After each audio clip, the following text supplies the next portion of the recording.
সুপ্রিয় দর্শক মন্ডলী, আসসালামু আলাইকুম, শুভ সন্ধ্যা।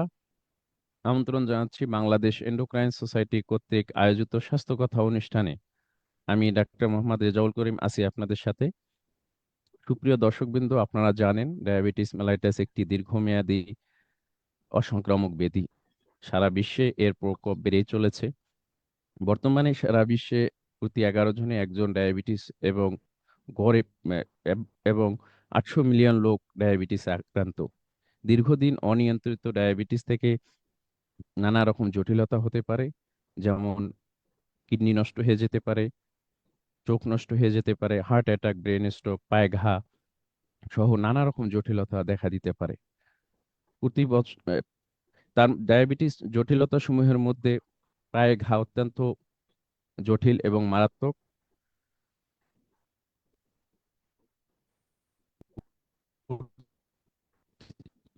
সারা বিশ্বে বর্তমানে প্রায় 131 মিলিয়ন মানুষ ডায়াবেটিস রিলেটেড পায়ে পায়ের রোগে আক্রান্ত পর্যন্ত কেটে যেতে পারে। মধ্যে আমরা পায়ের ঘা নিয়ে আলোচনা করব। এই আলোচনা অনুষ্ঠানে উপস্থিত আছেন doctor Faria Afsana madam. Madam কর্মরত president elect Bangladesh endocrine society. আর উপস্থিত আছেন doctor S M Mohiuddin Ahmed sir. Sir সহজ সহকারী অধ্যাপক হিসেবে স্যার মেডিকেল কলেজ হসপিটালে কর্মরত আছেন। আর উপস্থিত আছেন ডাক্তার মোহাম্মদ রিপন স্যার, কর্মরত আছেন রাঙ্গামাটি মেডিকেল কলেজ অধ্যাপক। উপস্থিত আছেন মোহাম্মদ ফুলকো ইলিম। আমরা দেরি না করে আমরা আমাদের অতিবিকার কেস এবং ডায়াবেটিস রোগের জটিলতা এবং প্রথমেই আমি ফারিয়া আফসানা ম্যাডামের কাছে যাব। আমি ম্যাডামের কাছে জানতে চাচ্ছি, ম্যাডাম, ডায়াবেটিস যে রোগ, এই রোগটা কি কারণে হয় এবং কি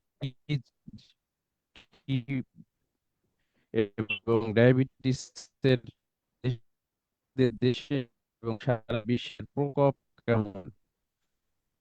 ম্যাডাম, হ্যাঁ, ধন্যবাদ ডক্টর ম্যাডাম রেজা। শুনতে পাচ্ছেন? প্রথমে আমি ধন্যবাদ দিচ্ছি বাংলাদেশ এন্টারপ্রাইজ সোসাইটির পক্ষ থেকে এই প্রোগ্রামটা অর্গানাইজ করার জন্য, এবং ডক্টর টিভিকে ধন্যবাদ দিচ্ছি এর সাথে থাকার জন্য। যে প্রশ্নটা চলে আসছিল, আমরা মাত্রই শুনছিলাম আজকে আমাদের আলোচ্য বিষয় ডায়াবেটিক ফুড বা ডায়াবেটিসে পায়ের যত্ন বা ডায়াবেটিস রোগীর পায়ের প্রকোপ কেমন। তো শুরুতেই আমরা যদি বলি একটু ডায়াবেটিস কি, আমরা জানি রক্তে গ্লুকোজের মাত্রা বেড়ে যাওয়াকে আমরা ডায়াবেটিস বলি। সাধারণত প্যানক্রিয়াস বা অগ্নাশয় থেকে যে ইনসুলিন তৈরি হয়, সেটা যদি কোনো কারণে কার্যক্ষমতা কম থাকে বা যদি পরিমাণে সিক্রেশনটা কম হচ্ছে, এরকম সিচুয়েশনে রক্তে গ্লুকোজের মাত্রা বাড়তে থাকে, এটাই ডায়াবেটিস সাধারণত।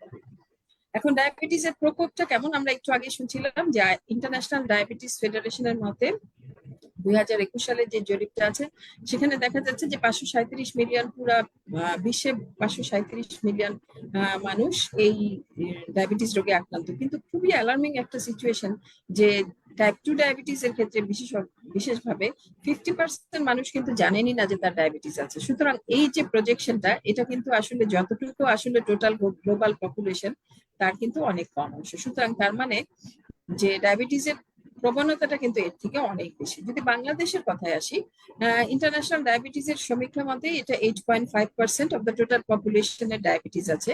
কিন্তু আমরা বাংলাদেশের বিভিন্ন স্টাডিতে দেখি সেটা 8% থেকে শুরু করে কোনো কোনো স্টাডিতে, বেশ বড় সার্ভে বা স্টাডিতে দেখা যাচ্ছে 30%ও আছে কোনো কোনো জায়গার ডায়াবেটিসের প্রিভ্যালেন্স। সুতরাং ডায়াবেটিসের প্রকোপ কিন্তু বাংলাদেশে খুব অনেক বেশি ভাবেই বাড়ছে। এই যে ডায়াবেটিস বাড়ছে, তার সাথে কিন্তু ডায়াবেটিসের জটিলতাগুলিও বাড়ছে, তার মধ্যে ডায়াবেটিক ফুড একটা অন্যতম। এবং আমরা জানি যে একজন ডায়াবেটিস ব্যক্তির ডায়াবেটিক ফুডের এবং এর জনিত জটিলতা বা লোয়ার লিম্ব অ্যাম্পুটেশন বা পা কেটে ফেলার ঝুঁকিটা কিন্তু একজন নন ডায়াবেটিক ব্যক্তি থেকে 20 গুণ বেশি থাকে। সুতরাং এই ডায়াবেটিসের যদি আমরা সঠিকভাবে নিয়ন্ত্রণ করতে পারি, তাহলে ডায়াবেটিস জনিত জটিলতাগুলিও প্রতিরোধ করতে পারবো। ধন্যবাদ ম্যাডামকে। আমি মোহাম্মদ রিপন স্যারের কাছে জানতে চাচ্ছিলাম, আমরা যে আমাদের ডায়াবেটিস রোগীদের যে ডায়াবেটিস হচ্ছে, সেই ডায়াবেটিস আমরা কিভাবে ডায়াগনোসিস করতে পারি, বা সেই রোগীটাকে কিভাবে শনাক্ত করতে পারি যে এই রোগীটার ডায়াবেটিস হয়েছে। Mohammad Ripon sir.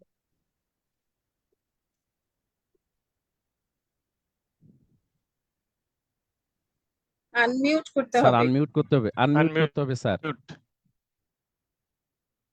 G, thank you doctor Jawal Karim. Bangladesh ইউনিভার্সিটির পক্ষ থেকে এবং ডক্টর টিভির মাধ্যমে আজকে ডায়াবেটিস পায়ের আহ, সমস্যা এবং যত্ন এবং এর চিকিৎসা, এটা নিয়ে আজকে যে শীর্ষক আলোচনায় আমি আপনার মাধ্যমে বিশেষ করে বাংলাদেশের যে বিশাল জনগোষ্ঠী ডায়াবেটিসে আক্রান্ত তাদের সবার উদ্দেশ্যে আজকে আমি বিশেষ করে ডায়াবেটিসের ডায়াগনোস আমরা কিভাবে করবো সে সম্পর্কে দুই একটা কথা বলবো। যে আপনি প্রশ্ন করেছেন যে ডায়াবেটিস আমরা নির্ণয় করবো কিভাবে। আমরা জানি বাংলা থেকে এটাকে বলা হয় বহুমূত্র রোগ। বেশি বেশি বা ঘন ঘন ফ্রিকোয়েন্সি অফ এক্সপিরেশন বা প্রস্রাব বেশি হয়। এই জন্য আমাদের দেশে যে বেশিরভাগ ডায়াবেটিস হয় সাধারণত বয়স্কদের 40-এর উপরে গিয়ে, এবং কম বয়সে ডায়াবেটিস কম, যেটাকে আমরা বলি টাইপ 1 ডায়াবেটিস। কম বয়সে বেশি বেশি টাইপ 2 ডায়াবেটিস বলা হয়। আমাদের সাধারণত 90% উপর থেকে সাধারণত টাইপ 2 ডায়াবেটিস। এই জন্য আমাদের মেজরিটি অফ পার্সনের বিশেষ করে ডায়াবেটিস কোনো সিমটম থাকে না, কোনো লক্ষণ থাকে না। 50% কোনো লক্ষণ থাকে না। সাধারণত ডায়াবেটিস লক্ষণগুলো হয় আপনার বেশি বেশি প্রস্রাব করতে পারে, তাহলে দুর্বলতা লাগতে পারে, উইকনেস লাগতে পারে, বা আপনার শরীরে আপনার মানে আমরা সাধারণত ব্লাডিং অপারেশন মনে হয়, ইনফেকশন ক্লিয়ার হয়, আপনার ইসিন থাকতে পারে, সুগার থাকতে পারে, দুর্বলতা লাগতে পারে, এবং অনেক সময় কমপ্লিকেশন নিয়ে আমাদের কাছে আসতে পারে। বিশেষ করে কারো হার্ট অ্যাটাক নিয়ে আসতে পারে, স্ট্রোক নিয়ে আসতে পারে, ফায়ার ইনফেকশন নিয়ে আসতে পারে, ডিলেট ওয়ান্ট নিয়ে আসতে পারে, ইম্পারিটি নিয়ে আসতে পারে, অনেকগুলো প্রবলেম নিয়ে কেন ডায়াবেটিস রোগটা মানব দেহের প্রতিটা অঙ্গে এটার প্রভাব, ইফেক্ট এবং প্রভাব আছে। এই জন্য এটা সাধারণত 50% মানুষ সাধারণত ডায়াগনোসিস মানে বলতে পারে না, আনডায়াগনোস থেকে, এবং ওদের কোনো সিমটম থাকে না। এই জন্য আমি মনে করবো যাদের ফ্যামিলি হিস্ট্রি আছে এবং তাদের বয়স 40-এর উপরে, প্রতিটা পেশেন্টকে 3 মাস পর পর ডায়াবেটিস টেস্ট করা দরকার। এই ক্ষেত্রে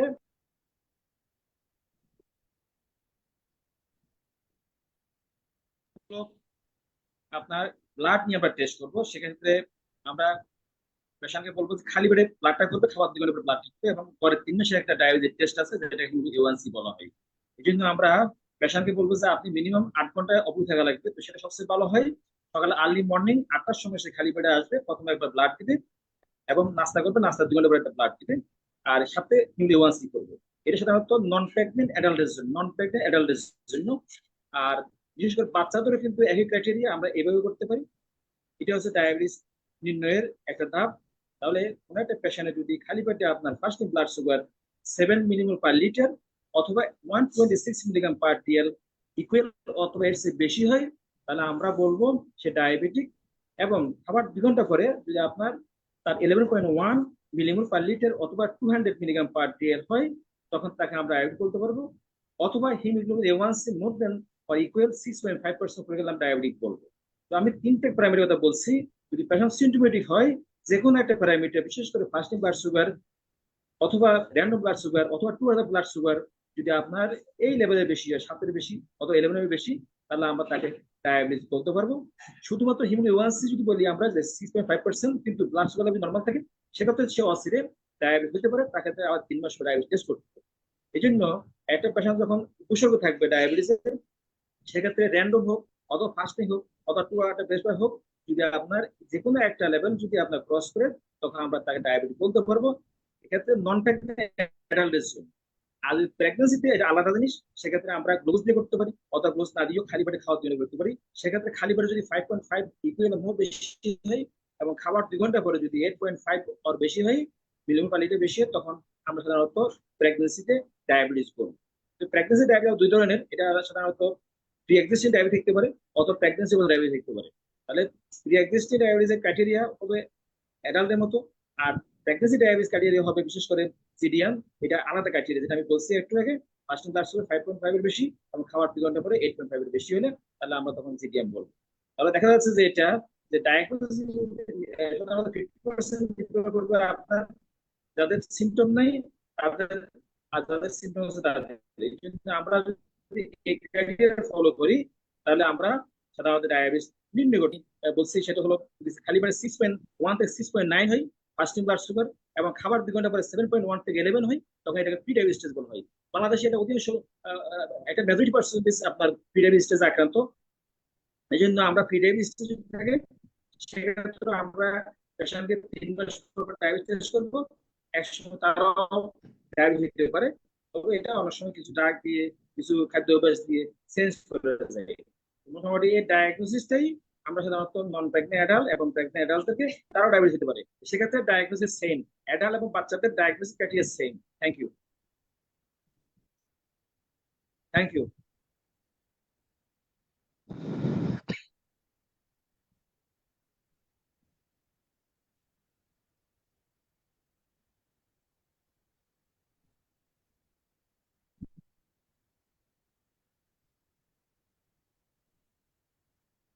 থ্যাংক ইউ মিস্টার দল করেন, থ্যাংক ইউ। রেজা শুরু করতে হবে। ডক্টর রেজা। হ্যাঁ, আমার মনে হয় রেজা একটু ডিসকানেক্টেড হয়ে গেছে, পরে আলোচনায় আমরা চলে যেতে পারি। ডক্টর মহিউদ্দিন না? হ্যাঁ, ধন্যবাদ। বিসমিল্লাহির রহিম। আসসালামু আলাইকুম। এন্ডোক্রাইন সোসাইটি স্বাস্থ্যগত অনুষ্ঠানের আজকের media partner doctors TV, scientific partner general pharmaceuticals, সুপ্রিয় দর্শকবৃন্দ, সবাইকে আজকের স্বাস্থ্যগত অনুষ্ঠানের ডায়াবেটিক রোগীর পায়ের যত্ন অনুষ্ঠান আপনাদেরকে স্বাগত। Doctor Reza, you proceed.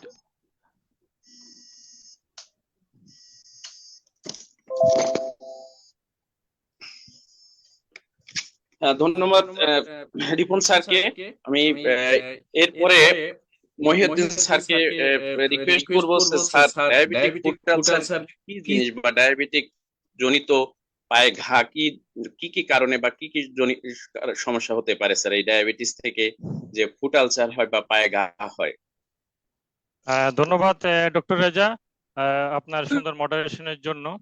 আসলে ডায়াবেটিক ফুড কি, সেটা যদি আসলে ডায়াবেটিস যেরকম আমাদের অন্যান্য শরীরের অঙ্গে এফেক্ট করে, চোখ, কিডনি, হার্ট, সেরকম আমাদের পায়েও যদি এফেক্ট করে, ডায়াবেটিসের কারণে যে প্রবলেম গুলা হয় সেগুলো আসলে ডায়াবেটিক ফুড। এগুলোর মধ্যে ডায়াবেটিক নিউরোপ্যাথি, যেটা স্নায়ু আক্রান্ত হলে স্নায়ুর বৈকল্য, যেটা নার্ভ এফেক্টের কারণে যেটা হয় সেটাকে বলা হয় নিউরোপ্যাথি।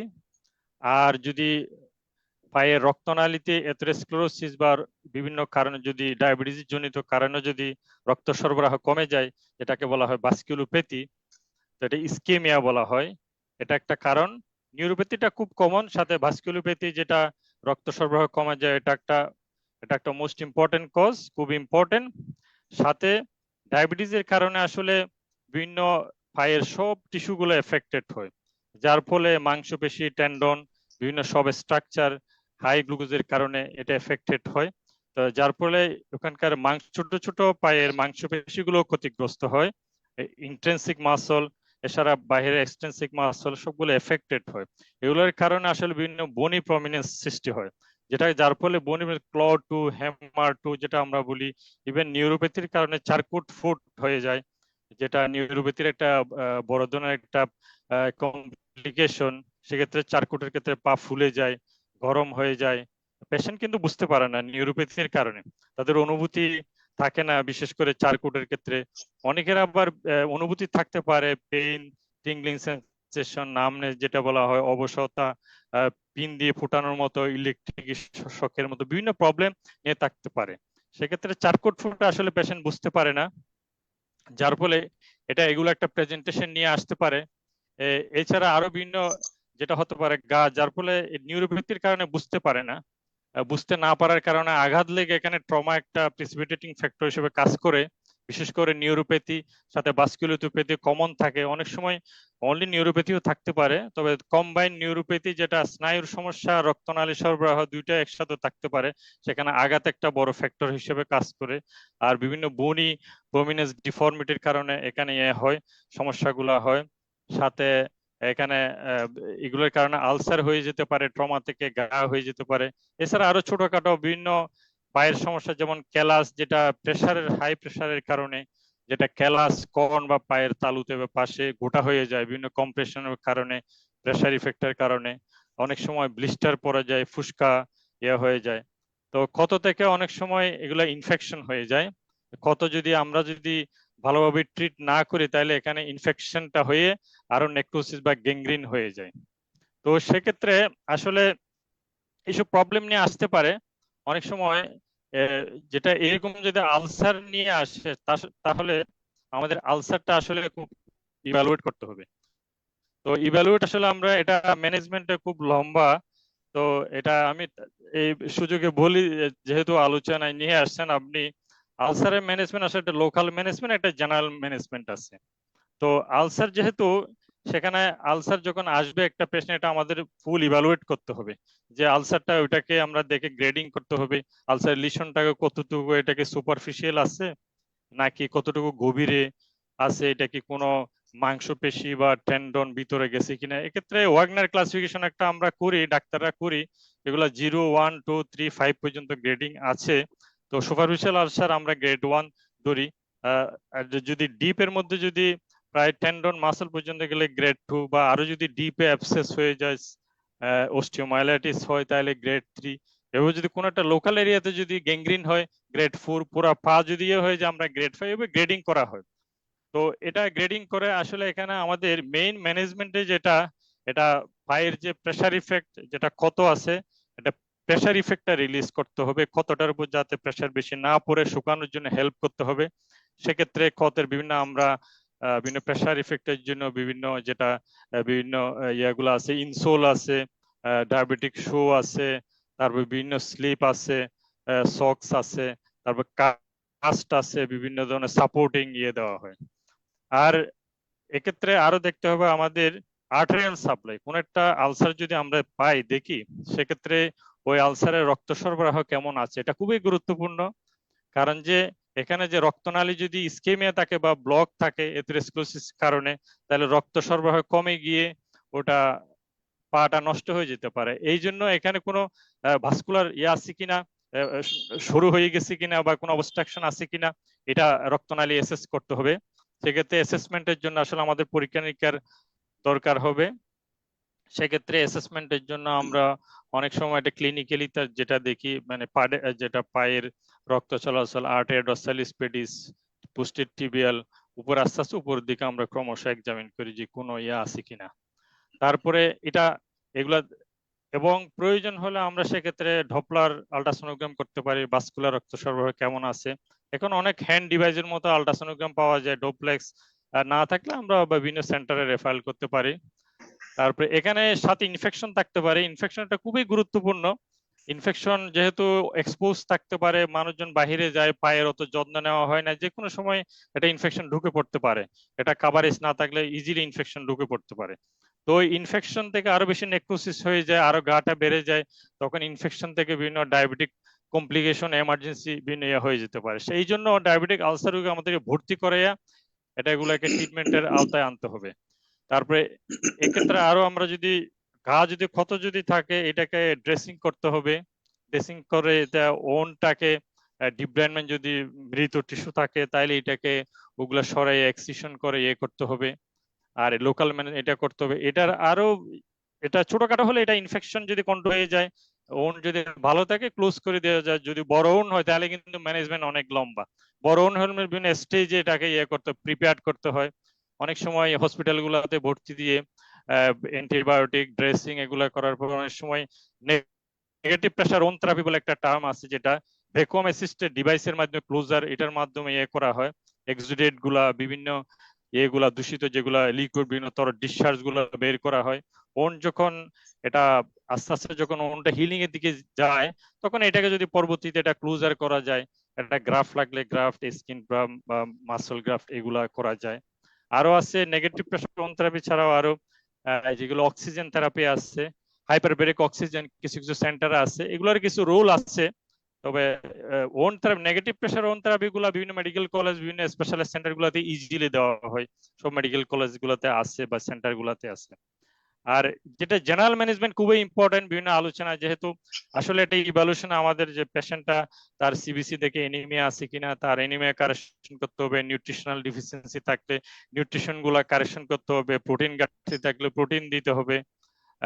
তারপরে এক্ষেত্রে মেইনলি হচ্ছে ডায়াবেটিস কন্ট্রোল, পেশেন্টের তার অ্যাডভাইস, তার যদি ব্যাড হ্যাবিট থাকে স্মোকিং অ্যাভয়েড করতে হবে। তাছাড়া ভালো গুড গ্লাইসেমিক কন্ট্রোল, এইচবিএনসি তার ভালো কন্ট্রোল, এবং ডেইলি সুগার প্রোফাইল করে সুগারটা ভালো টার্গেটের মধ্যে রাখতে হবে। ফাস্টিং 6-7-এর মধ্যে, খাওয়ার পরে 8-9 বা এরকম টার্গেটের মধ্যে রেখে, তাইলে আমরা ভালো blood sugar pressure control, blood pressure control করতে হবে।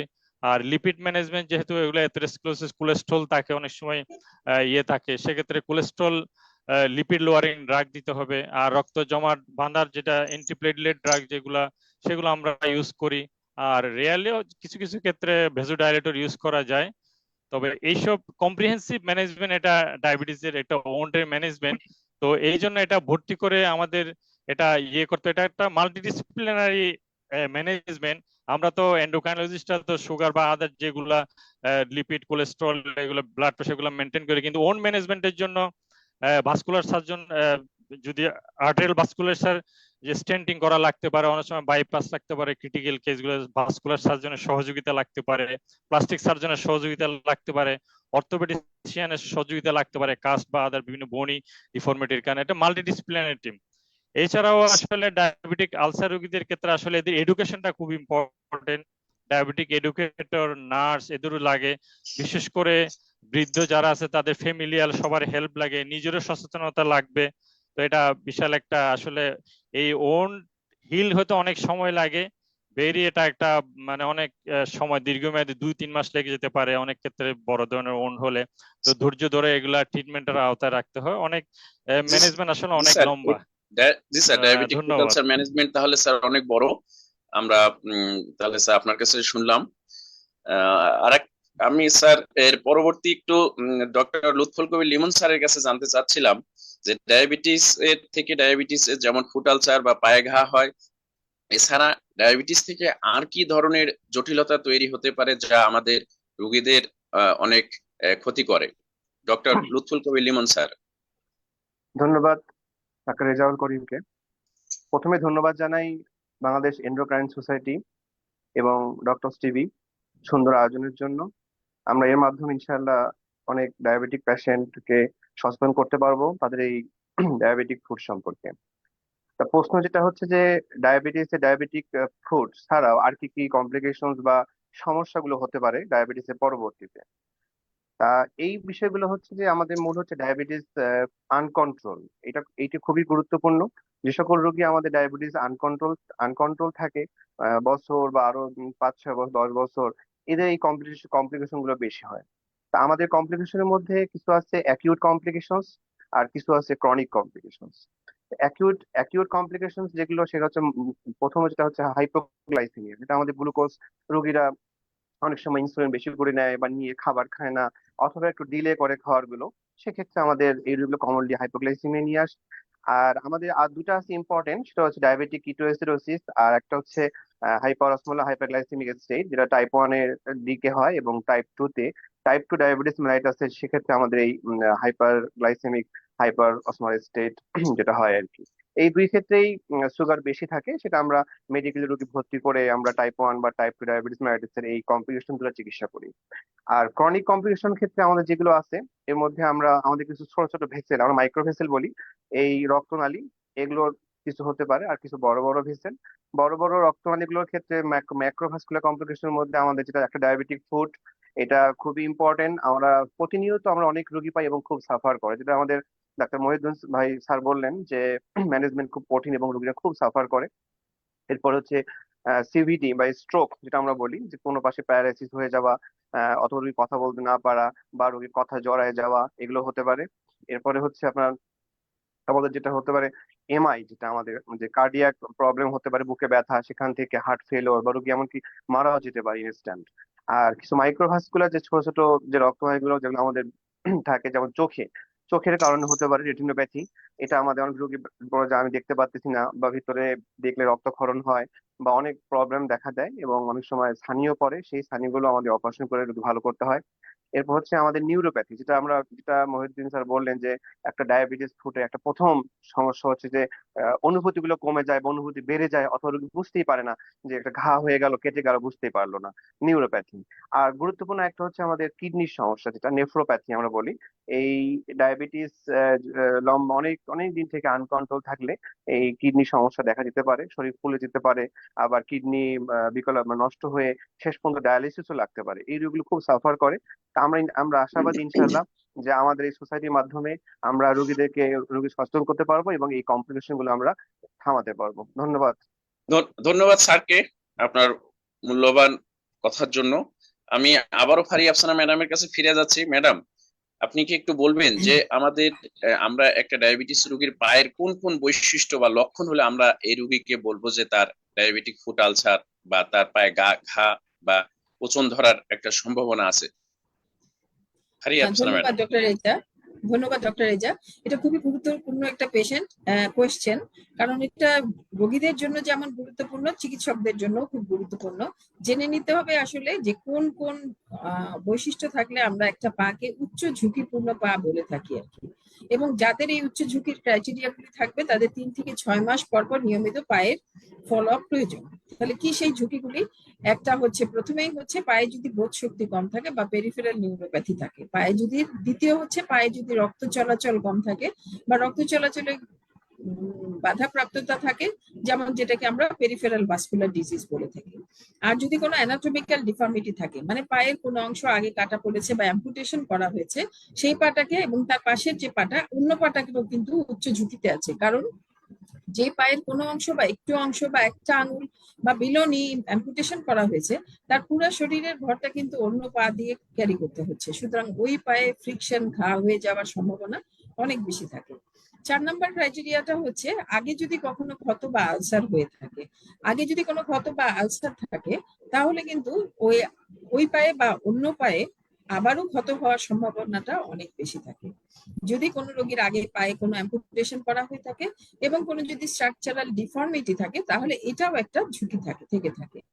আর লাস্ট, যেটা লিমিটেড জয়েন্ট মোবিলিটি বলা হয়, যে জয়েন্ট মুভ করতে সমস্যা হচ্ছে। আমরা সাধারণভাবে গোড়ালি এবং পায়ের বিভিন্ন আঙ্গুলগুলি উপরে নিচে ওঠানামা করতে পারি, কিন্তু ডায়াবেটিস পেশেন্টদের অনেক ক্ষেত্রেই দেখা যায় যাদের উচ্চ ঝুঁকিপূর্ণ পা, তাদের এই মুভমেন্টটা কিন্তু রেস্ট্রিক্টেড হয়ে যায়। সুতরাং এই 6টা ক্রাইটেরিয়া যে কোনো একটা যদি কোনো পায়ে থাকে, সেই পাটাকে আমরা উচ্চ ঝুঁকিপূর্ণ পা বলে আখ্যায়িত করতে পারি। এবং তাদেরকে অবশ্যই নিয়মিত পায়ের ফলো আপে থাকতে হবে।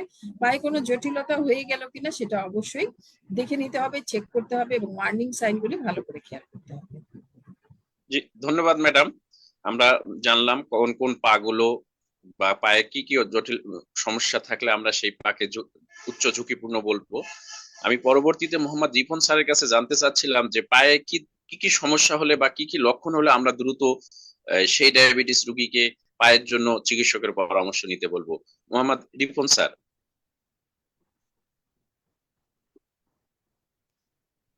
আনমিউট করতে হবে।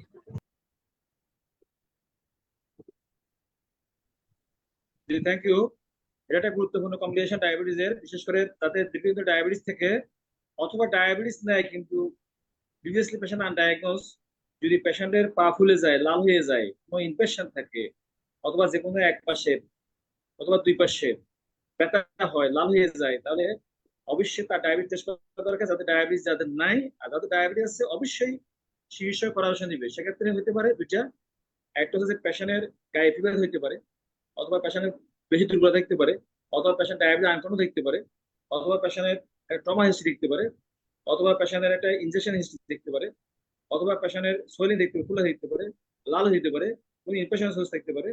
তো সেক্ষেত্রে অবশ্যই আমরা বিশেষ করে পেশেন্টকে আমরা অ্যাডভাইস করবো দ্রুত আমাদের কাছে আসার জন্য, অথবা নিকটস্থ হসপিটালের কাছে যাওয়ার জন্য, যাতে সে ইমিডিয়েট ব্লাড সুগার কন্ট্রোল করে এবং তার লোকাল ইনফেকশন, যেটা বলা হয়েছে লোকাল ইনফেকশন কন্ট্রোল করে।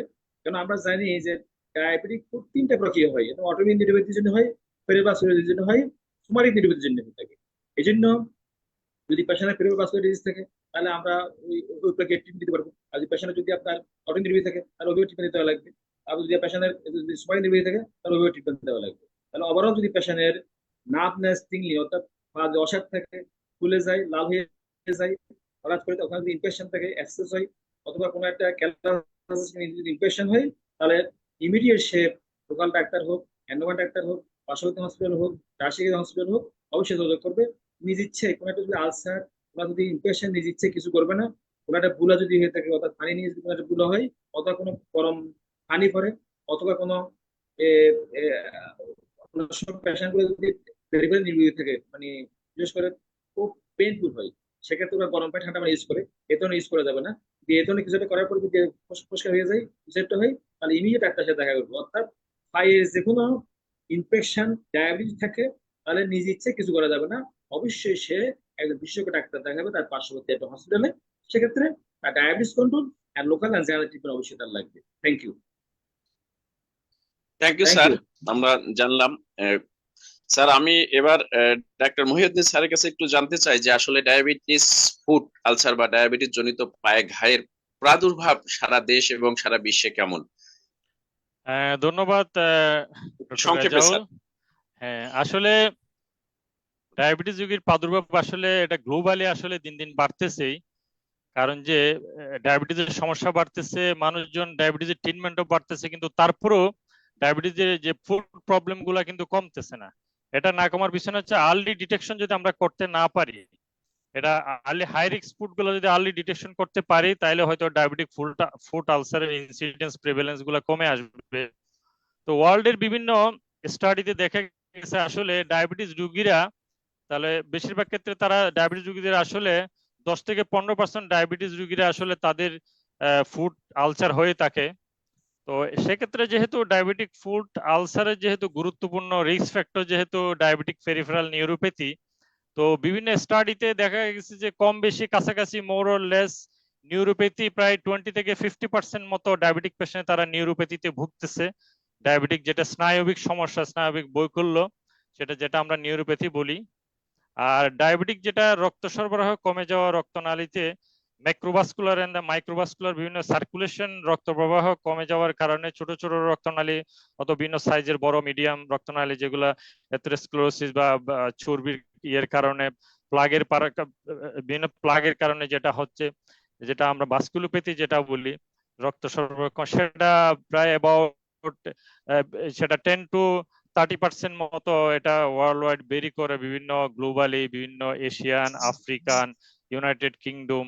তো প্রায় এটা 10 থেকে 30% মতো পেরিফেরাল আর্টেরিয়াল ডিজিজ হয় সেক্ষেত্রে। আর এমনি এটা ইনসিডেন্স ধরতে গেলে যেটা মহিলাদের চেয়ে পুরুষের একটু বেশি হয়ে থাকে। পুরুষরা যেহেতু একটু বাইরে যায় বেশি কাজকর্মে, আমাদের দেশে যেহেতু আমাদের সোশিও ইকোনমিক কন্ডিশনে পুরুষরা একটু এফেক্টেড বেশি হয়।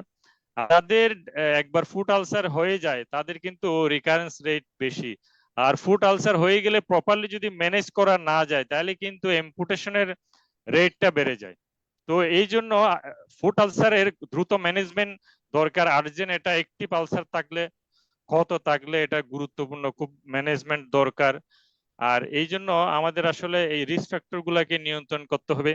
আর এখানে যাদের ডায়াবেটিক ফুডের সমস্যা থাকুক না থাকুক, বছরে একবার পাই স্ক্রিনিং করতে হবে, এটা চেক করতে হবে কোনো এই যে হাইডেন নিউরোপ্যাথি, স্নায়ু বৈকল্য বা কোনো রক্ত সরবরাহ কমিয়ে আছে কিনা। আর যদি কোনো একটা যদি প্রবলেম রিস্ক ফ্যাক্টর বা এগুলো স্নায়ু সেন্সেশন লস থাকে, তাহলে অন্তত পক্ষে বছরে বা 2 বার বা 3 মাসে এরকম করতে হবে। আর একটিভ আলসার থাকলে ফ্রিকুয়েন্ট ভিজিট অ্যাকর্ডিং টু ডক্টরের পরামর্শ অনুযায়ী, সার্জনের পরামর্শ অনুযায়ী প্রতিটি ভিজিটেই সেটা করে সেটা ম্যানেজমেন্ট দিতে হবে।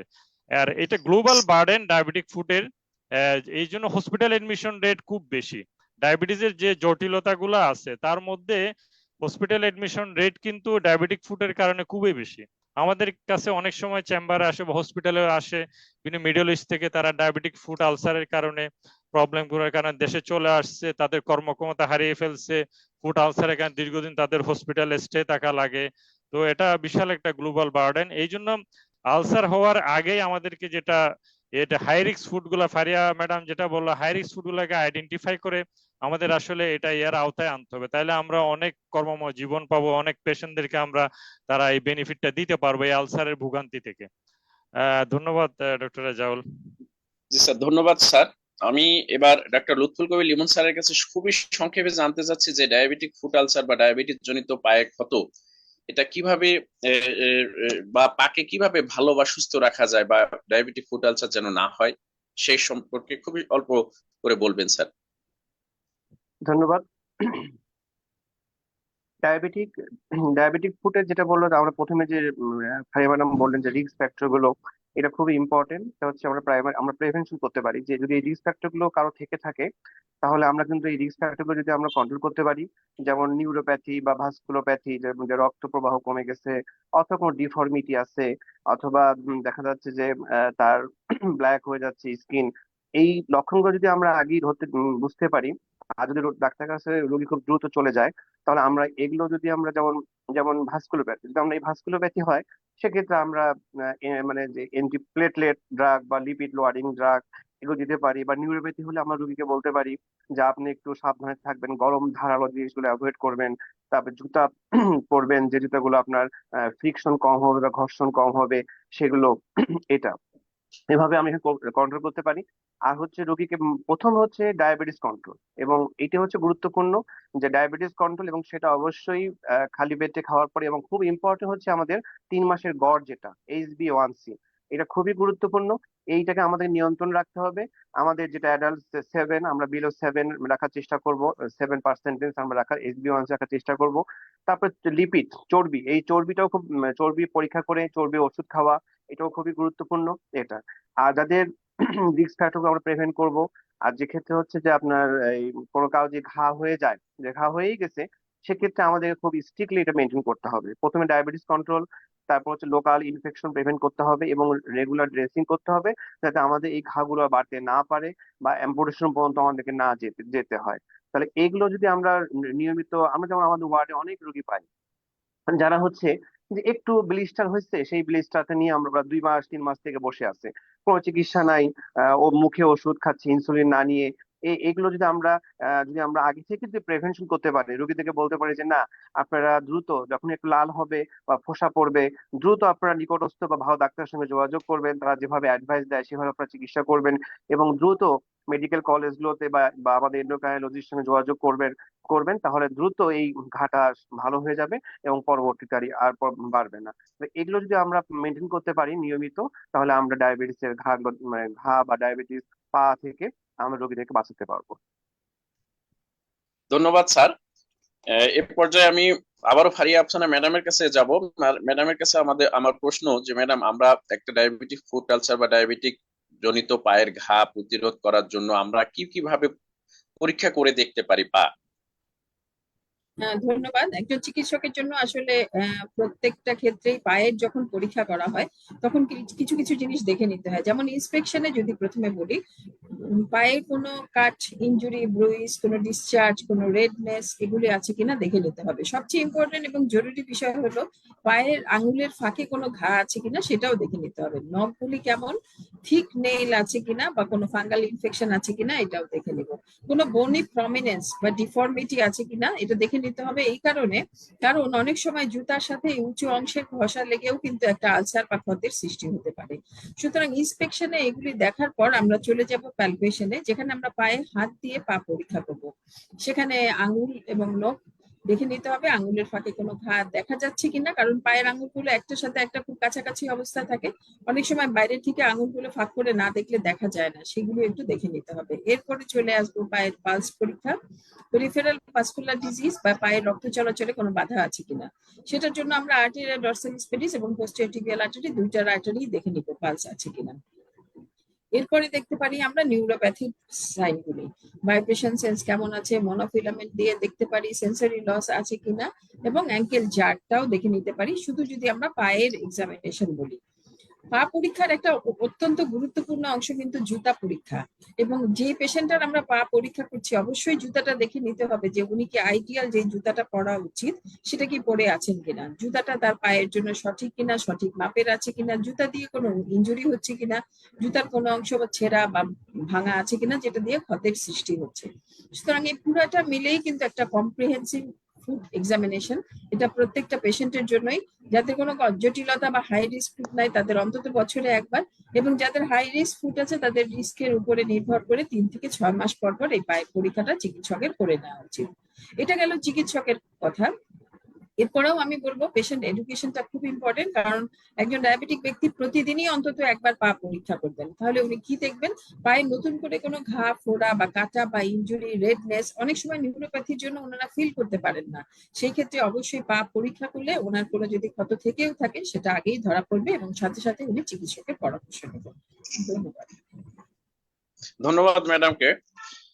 আমি এ পর্যায়ে মোহাম্মদ রিপন স্যারের কাছে যাচ্ছি। রিপন স্যারকে আমার প্রশ্ন হচ্ছে, স্যার আমরা ডায়াবেটিস জনিত পায়ে ঘা প্রতিরোধ করার জন্য বা চিকিৎসা করার জন্য আমাদের ডায়াবেটিক রোগীর যে গ্লুকোজ লেভেল বা ডায়াবেটিস লেভেল, সুগার লেভেল, এই সুগার লেভেল আমরা কত রাখবো? রিপন স্যার।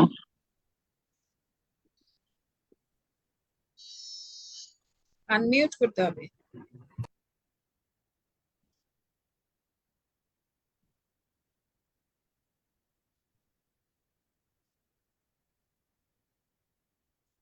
রিপন স্যার কি শুনতে পাচ্ছেন?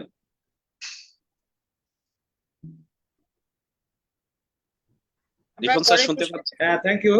বিশেষ করে আমাদের দেশের জি জি 80% পেশেন্ট আমাদের 80% পেশেন্ট সাধারণত ফলো আসে না, 20% ফলো আসে। জন্য আমাদেরকে অবশ্যই এই প্যারামিটার, যাদের ডায়াবেটিস আছে এবং এদের সাথে আরো অন্য কমোডিটি থাকে, আমাদের একটা প্যারামিটার রুল আছে, সেটা হচ্ছে ABC, অর্থাৎ এতে হিমোগ্লোবিন A1C, বিতে ব্লাড গ্লুকোজ এবং সিতে কোলেস্টেরল। এর ক্ষেত্রে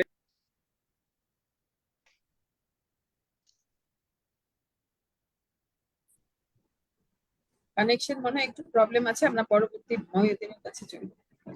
স্যার আমরা বাকি অংশটুকু স্যার মহিউদ্দিন স্যারের কাছ থেকে জানতে চাচ্ছিলাম যে স্যার ডায়াবেটিস রোগীর গ্লুকোজ লেভেল কত রাখবো আমরা স্যার?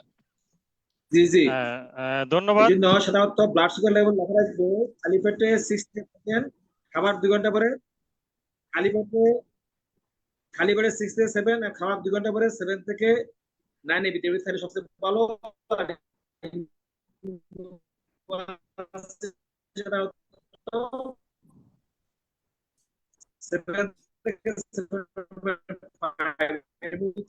তাহলে আর সময়টা ভালো থাকবে। কিন্তু আমরা কোলেস্টেরল লেভেল সাধারণত এলডিএল সাধারণত রাখবো যে লেস দেন 150 রাখবো আমরা, তাহলে পেশেন্টের ব্লাড সুগার ভালো থাকবে আর তার শরীর ভালো থাকবে। Thank you. Thank you sir. আমি এবার লুৎফুল কবির লিমন স্যারের কাছে জানতে চাচ্ছি যে স্যার ডায়াবেটিস জনিত ফুড আলসার বা পায়ে ঘা প্রতিরোধ করার জন্য রোগীর সঠিক জুতা কিভাবে ব্যবহার করবে বা জুতা কিভাবে ব্যবহার করবেন? লুৎফুল কবির লিমন স্যার।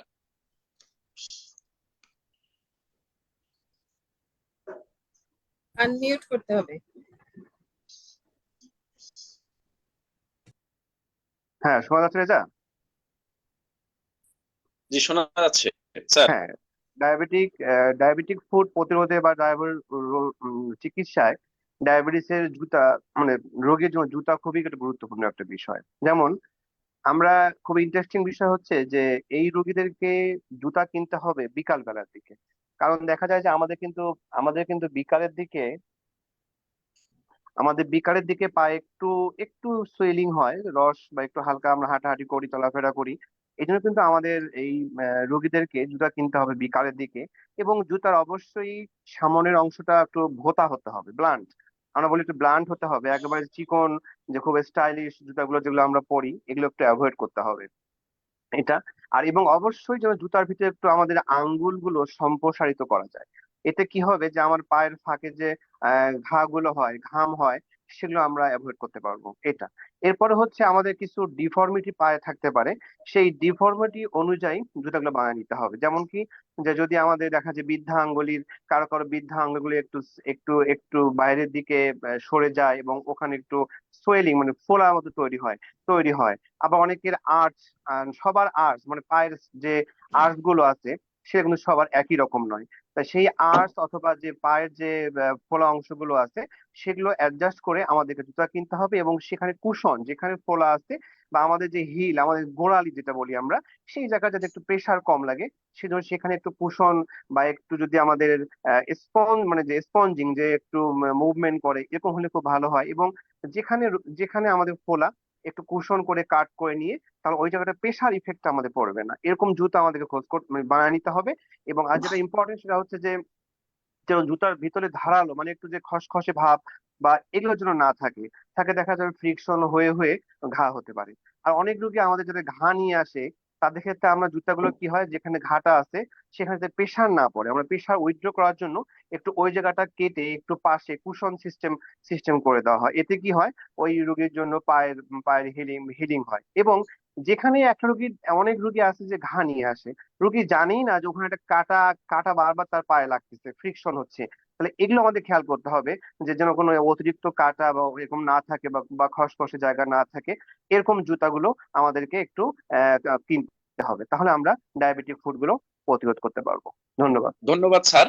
আমি সর্বশেষ মহিউদ্দিন স্যারের কাছে জানতে চাচ্ছি যে স্যার, ডায়াবেটিক ফুট আলসার বা পায়ে ঘা যদি হয়েই যায় তাহলে আমরা কিভাবে সেই রোগীর চিকিৎসা করতে পারি? স্যার সংক্ষেপে একটু যদি বলতেন স্যার।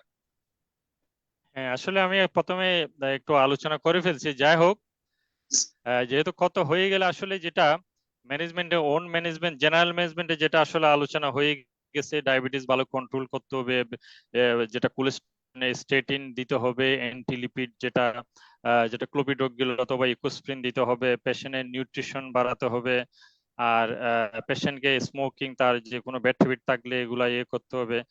আর লোকাল যেটা ওন এর ক্ষেত্রে যেটা বললাম, ওন ম্যানেজমেন্ট, যেটা ওন যাতে ওই জায়গায় যাতে ফ্রিকশন না হয়, ওই যেটা রেস্টে থেকে, যেটা অনেক সময় এগুলা গায়ে হলে ইমোবিলাইজেশনের দরকার হয় যাতে কতটা শুকাতে সুবিধা হয়। তো সেক্ষেত্রে এই যে কত শুকানোর জন্য তো যেটা ড্রেসিং লাগবে, আর যেটা ডেড টিস্যু গুলা সরাইতে হবে। আর সেক্ষেত্রে আর যদি আমরা সেক্ষেত্রে ইনফেকশন থাকলে আমরা অ্যান্টিবায়োটিক দিব। অনেক সময় অ্যান্টিবায়োটিক অনেকদিন বেশি দিন লাগে। আর ডিব্রাইডমেন্টে করার ফলে যদি ক্ষত ছোট হলে, হিল যদি মোটামুটি যদি ভালো ওন হলে অনেক সময় ক্লোজার করা যায়। ছোটখাটো ইয়ে হলে, ওন হলে, ক্ষত হলে এটা সেলাই করে ক্লোজ করে দেওয়া যায়। বড় হলে সেটা অনেক সময় যেটা ইয়ে লাগে, ওন কাভারেজ লাগে, স্কিন গ্রাফট অনেক সময় লাগে, তারপর মাসল গ্রাফট লাগে। সেটা যদি ক্ষত কাভার, সেই জন্য সেক্ষেত্রে গ্রাফট লাগলে অনেক সময় প্লাস্টিক সার্জনের সহযোগিতা লাগে। আর যদি রক্ত সরবরাহ যদি সমস্যা থাকে সেক্ষেত্রে তাইলে আসলে রক্ত সরবরাহ করার জন্য অনেক সময় যেটা স্টেন্টিং লাগতে পারে অথবা বাইপাস, এগুলো অনেক সময় ক্রিটিক্যাল কেসে লাগে, তবে জটিল কেস গুলাতে লাগে। আর যেগুলা কত ড্রেসিং গুলাকে করার জন্য, যেটা আমি নেগেটিভ প্রেসার ওন থেরাপি, ভ্যাকের কথা বললাম, হাইপারবিওক্সিন থেরাপির এগুলা কথা বললাম। তো এগুলো আসলে ইভালুয়েশন করতে হবে, ইভালুয়েশন করে কোনটা লাগবে, কতটুকু ইনফেকশন স্প্রেড আছে। অনেক সময় সিম্পল আমরা ব্লাড টেস্ট করব, স্টেপ বাই স্টেপ আগাবো, সিবিসি থেকে শুরু করে তার HbA1c, serum creatinine, SGPT, liver function কেমন আছে, কার্ডিয়াক ফাংশন কেমন আছে, তার কিডনি ফাংশন থাকলে, খারাপ থাকলে, ক্রিয়েটিন বেশি থাকলে তার মরবিডিটি, মর্টালিটি বেশি, এটা স্পেশাল কেয়ার দিতে হবে। চোখের রেটিনোপ্যাথি থাকলে চোখের কেয়ার নিতে হবে, সেই ম্যানেজমেন্টও দিতে হবে। আর সেক্ষেত্রে ওন্ডের ক্ষেত্রে সেক্ষেত্রে আমরা এক্সরে করে দেখবো। এক্সরে তো যদি অনেক সময় বোঝা যায় না, এক্সরেতে ছোটখাটো বা হাইডেন অস্টিওমালাইটিস থাকলে অনেক সময় এক্সরেতে বোঝা যায় না। সেক্ষেত্রে ফার্দার যদি ইনভেস্টিগেশন লাগে, অনেক সময় এমআরআই তে অনেক দামি টেস্ট, এমআরআই তে কিন্তু একটু আর্লি চেঞ্জ গুলো বোঝা যায়। অনেক সময় বোন ইনভলভমেন্ট ভিতরে থেকে যায়, যেটা এমআরআই তে ভালো বোঝা যায়। তো এটা স্টেপ বাই স্টেপ করা যায়। আর ভাস্কুলার ব্যাপারটা আসলে আমরা হাত দিয়ে পালপেট করে তো বুঝতে পারি, কিন্তু তারপর কিন্তু স্কিমিক থেকে যায়, সেজন্য ডুপ্লেক্সের দরকার হয়। ইভেন অনেক সময় এনজিওগ্রাম করে কোথায় স্টেন্ট করা যাবে কি না, এনজিওগ্রাম করা লাগে, এগুলো করে আমরা রিভাসকুলারাইজেশন যেটা বলি, সেটা আসলে কি মাইক্রোভাস্কুলার ডিজিজ গুলো হার্টে যেরকম স্টেন্ট করে, এরকম পেরিফেরাল আর্টেরিয়াল ডিজিজ গুলোতে আমরা স্টেন্ট করতে পারি যে কোনো জায়গায় পায়ের যে অবস্ট্রাকশন গুলো রিলিফের জন্য। এগুলো এখন তো ইন্টারভেনশনাল সার্জারি গুলো এখন অনেক অ্যাডভান্স হয়েছে আমাদের দেশে, সরকারি প্রাইভেটলি বিভিন্ন জায়গায় হচ্ছে। তো ওন ম্যানেজমেন্ট আসলে এই জন্য খুবই গুরুত্বপূর্ণ, সাথে জেনারেল ম্যানেজমেন্ট, পারিবারিক সহায়তা, বন্ধু বান্ধবের সহায়তা, ফ্যামিলির সহায়তা, ডক্টরদের কোঅপারেশন, নার্সের কোঅপারেশন, এটা মাল্টিডিসিপ্লিনারি টিমের একটা কাজ। তো সবার সহযোগিতা পেলে একটা ডায়াবেটিক ফুট আলসারের রোগী আসলে অনেকটা ভালো দিক, উন্নতির দিকে যাবে, সে একটা ভালো লাইফ লিড করতে পারে। এই জন্য একটা কথা আছে যে prevention is better then cure, যাতে আলসার যাতে আমরা ওই পর্যায়ে যাতে যাওয়া না লাগে, আলসার হওয়ার আগে আমাদের ব্যবস্থা নিতে হবে। হয়ে গেলে তো অবশ্যই এটা দ্রুত ম্যানেজমেন্ট লাগবে। এটা সব আমরা এন্ডোক্রাইনোলজিস্ট আমরা চেষ্টা চালিয়ে যাচ্ছি, diabetes control, pressure control, cholesterol control, lipid দিয়ে অবস্ট্রাকশন ইয়ে করার জন্য অ্যান্টিপ্লেটলেট দিয়ে। তো এটা কম্প্রিহেন্সিভ ম্যানেজমেন্ট আসলে দরকার। ইভ্যালুয়েশন গুলো আসলে ফারিয়া আপা খুব সুন্দরভাবে বলে ফেলছে। তো আমরা আসলে আর্লি ডায়াগনোসিস, আর্লি ট্রিটমেন্ট করলেই তাহলে আমরা এই সমস্যাগুলো থেকে, এই বার্ডেন থেকে আমরা রক্ষা পাবো। তো আশা করি সচেতনতার মাধ্যমে হলেও অনেকগুলো উপকার হবে।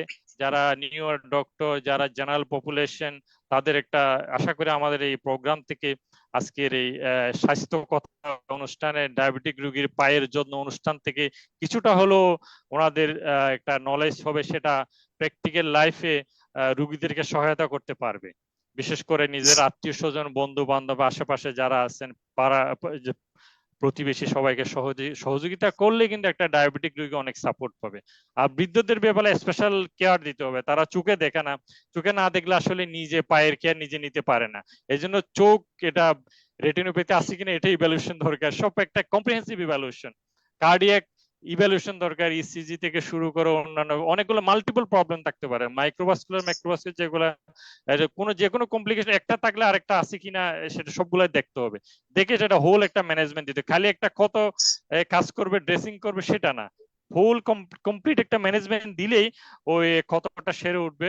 ভবিষ্যতে উনি এটা সমাজে অবদান রাখতে পারবে, এটা যাতে কারো বার্ডেন হবে না অন্তত পক্ষে। এটা নাইলে তো এরা অনেকে ডিপ্রেশনে চলে যায় ফুট আলসার হিল না হওয়ার কারণে, সেক্ষেত্রে তাদের সাইকোলজিক্যাল সাপোর্টও দরকার, অনেক সময় তাদের কাউন্সিলিং এরও দরকার হয়। ধন্যবাদ ডক্টর রাজাউল, ধন্যবাদ আপনার স্যার সুন্দর আপনার কোয়েশ্চেনের জন্য। সুন্দর মতামত প্রদানের জন্য। সুপ্রিয় দর্শকবৃন্দ, আমরা আমাদের অনুষ্ঠানের একেবারে শেষ পর্যায়ে চলে এসেছি। আজকে আমাদের বিশেষজ্ঞ চিকিৎসক বৃন্দ ডায়াবেটিস, ফুট আলসার, ডায়াবেটিস সম্পর্কে যে মতামত বা পরামর্শ প্রদান করলেন, আশা করি আমাদের সবার এবং আমাদের রোগীদের অনেক উপকারে আসবে। আমরা আর কথা না বাড়িয়ে আমাদের অনুষ্ঠানের শেষ দিকে আমাদের ফারিয়া আফসানা ম্যাডামের কাছ থেকে কনক্লুডিং রিমার্কস শুনে আমাদের অনুষ্ঠান শেষ করব। ম্যাডাম। ধন্যবাদ ডক্টর রেজা। আমি বলবো যে আসলে ডায়াবেটিস এর আমাদের এই স্বাস্থ্য কথার এটা প্রথম অনুষ্ঠান, সেই হিসাবে আমি ধন্যবাদ দিতে চাই ডক্টর টিভিকে, বাংলাদেশ এন্ডোক্রাইন সোসাইটির সাথে এ ধরনের উদ্যোগে হেল্প করার জন্য, এবং জেনারেল ফার্মাকে এর সাথে থাকার জন্য সায়েন্টিফিক পার্টনার হিসাবে। আজকে আমরা ডায়াবেটিস ফুডের বিভিন্ন দিক নিয়ে আলাপ করেছি, এবং ডায়াবেটিস ফুড কিন্তু একটা বিশাল একটা সাবজেক্ট বলা যায়। সেখানে যেমন আছে চিকিৎসকের রেসপন্সিবিলিটি, তেমন আছে কিন্তু আসলে পেশেন্টদেরও কিছু রেসপন্সিবিলিটি। শুধু পা দেখে ছেড়ে দিলাম তাতেই কিন্তু হবে না, পেশেন্টকে এডুকেশন এটা খুবই খুবই গুরুত্বপূর্ণ। সুতরাং আমরা ডায়াবেটিক ফুডের ব্যাপারে খুবই সচেতন হব, আমরা পেশেন্টদেরকে সচেতন করব, কারণ আমরা জানি পা সবচেয়ে নেগলেক্টেড একটা পার্ট। আমরা শরীরের বিভিন্ন অঙ্গের যতটা যত্ন নেই, হাত পা পরিষ্কার করি, কিন্তু পা কিন্তু অনেক সময় নেগলেক্টেড থেকে যায়, সেই জন্য কিন্তু পায়ের ক্ষত এবং পায়ের জটিলতাও অনেক বেশি হয়। সুতরাং ইম্পর্টেন্ট হচ্ছে, আমরা ডক্টর মহিউদ্দিন বলছিল prevention is better than cure, সুতরাং পায়ের বিভিন্ন জটিলতা প্রতিরোধে আমাদের অবশ্যই তৎপর হতে হবে। ধন্যবাদ সবাইকে। ধন্যবাদ ম্যাডামকে, ধন্যবাদ কর্তৃপক্ষ এবং আয়োজক সকলকে। আমরা আমাদের অনুষ্ঠানে একবারেই শেষ পর্যায়ে, সবাই সুস্থ থাকবেন, ভালো থাকবেন, যেন ডায়াবেটিক্স জটিলতা না হয় এজন্য সবাই সচেতন থাকবেন। আল্লাহ হাফেজ। আসসালামু আলাইকুম।